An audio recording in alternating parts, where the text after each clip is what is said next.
সংরক্ষিত আসন আসলে 50 থেকে 100 হওয়ার মধ্য দিয়ে নারীর ক্ষমতায়ন বৃদ্ধি হবে না, বরং আমরা মনে করি এটা আরও অন্তরায় সৃষ্টি করবে।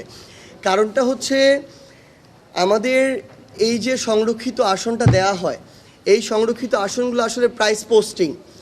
দ্বিতীয়ত এখানে যে তাও যে যোগ্য মানুষদেরকে দেয়া হয় এই বিষয়টা আমরা দেখে আসিনি বিগত সময়ে, বরং কোনো একটা জায়গায় কোনো একজনকে মনোনয়ন দিতে পারেনি, তখন তার পরিবার আত্মীয় স্বজনের কাউকে একজনকে দিয়ে সান্ত্বনা পুরস্কার দেওয়া হয়।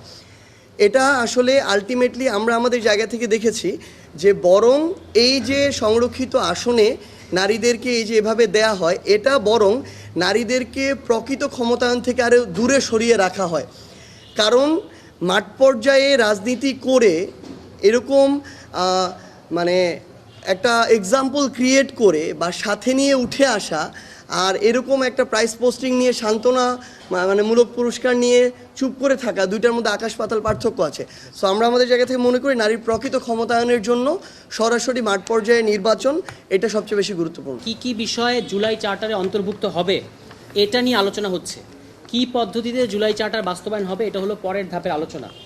এবং আপনারা জানেন গতকালকে বলা হয়েছে যে জুলাই চার্টারটা জুলাই মাসেই কমিশন করতে চায়, আমরাও সেই ব্যাপারে জোরারোপ করেছি। ফলে আপনার যে প্রশ্ন, এটা আমাদেরও প্রশ্ন যে এটাকে 3 জোটের রূপরেখার মতো একটা মানে কোনো কাজে আসে না, অর্থহীন একটা ব্যাপারে যেন পরিণত করা না হয়, সেই জন্য এটাকে লিগ্যালি বাইন্ডিং করতে হবে। এই কারণে আমরা পরবর্তীতে হয়তো প্রস্তাব করব যে এটাকে হয় ইলেকশনের আগে গণভোট অথবা সংবিধানের কিভাবে পরিশিষ্ট আকারে এটাকে অন্তর্ভুক্ত করা যায় সেই ব্যাপারে আমাদের কিছু চিন্তাভাবনা আছে, যেটা আমরা সময় মতো তাদের কাছে প্রস্তাবটা হাজির করব। সবাইকে ধন্যবাদ।